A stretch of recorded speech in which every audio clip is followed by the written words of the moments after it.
Nikita Mirzani dituding mantan suaminya dipolatif atas kasus dugaan penggelapan mobil. Ia pun geram atas tudingan tersebut. Saat ditemui di Polres Jakarta Selatan Senin malam, Nikita Mirzani menganggap bahwa tudingan dipolatif hanya rekayasa karena banyak orang-orang yang tak menyukainya kini bersatu untuk melawan Nikita. Menurut ibu tiga anak ini, kasus tersebut sudah dihentikan oleh Polres Jakarta Selatan sejak 2019 lalu. Dalam kesempatan ini, ia juga buka suara terkait sosok berinisial W yang ternyata bernama Wahyu.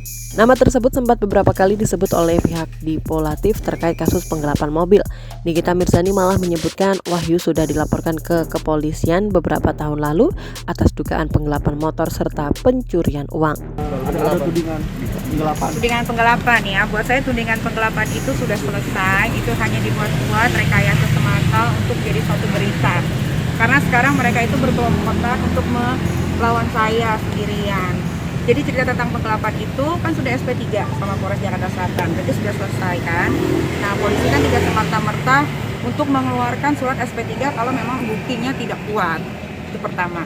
Kedua, soal si Wahyu, itu udah dapat belum soal Wahyu? Belum kok. Udah tadi. Soal Wahyu yang jadi saksi kemarin di preskon, Wahyu itu sudah saya laporkan kalau nggak salah 2 tahun lalu di Polsek Mampang atas tuduhan pencurian atau penggelapan sepeda motor saya. Memang motornya harganya tidak seberapa, motor-motor yang kayak kalian pakai itulah. Sama uang sebesar 5 juta yang belum dikembalikan sampai detik ini. Waktu dia 2 hari tidak masuk, bilangnya sakit, terus saya telepon lagi seminggu kemudian. Udah nggak aktif lagi nomornya, terus saya punya KTP dia, saya samperin ke KTP tersebut, ternyata dia hanya numpang alamat doang. Dia nggak pernah tinggal di situ.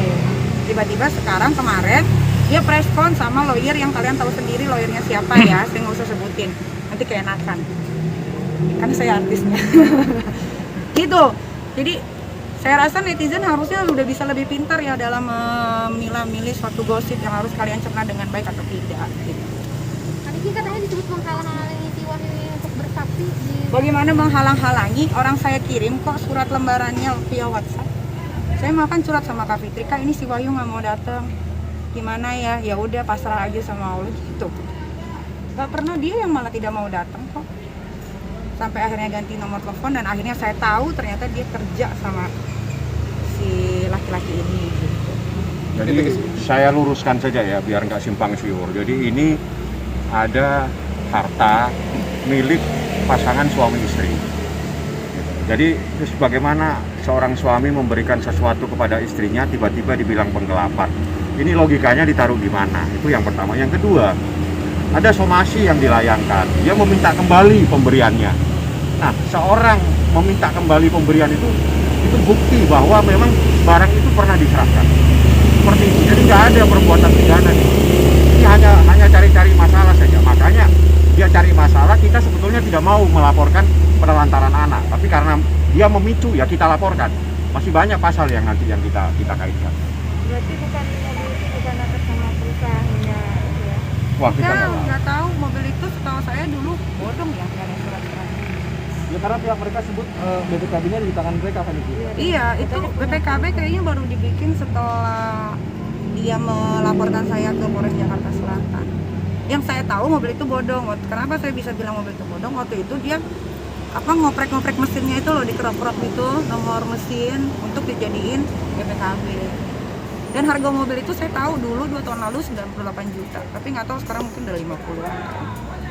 Itu kan soal mobil nih. Terus yang penasaran juga soal ruangan dalam tuh apa maksudnya? Iya, jadi waktu si Ahmad Dipoditro melaporkan saya penggelapan itu ada celana dalam, ikat pinggang, baju, terus sama mobil. Paspor tuh nggak ada. Saya juga nggak tahu kenapa bisa ada paspor, karena setahu saya habis berantem sama saya dia langsung terbang ketemu anak-anaknya di Singapura. Malah Dipo itu masih punya utang sama saya sebenarnya, tapi saya nggak mau tagih karena dia nggak punya uang. Setelah tak kerja bersamanya, Nikita Mirzani baru tahu bahwa Wahyu bekerja dengan Dipolatif. Selain mobil, Dipolatif juga menuding Nikita Mirzani menggelapkan sejumlah barang lain, diantaranya ikat pinggang, pakaian, dan celana dalam.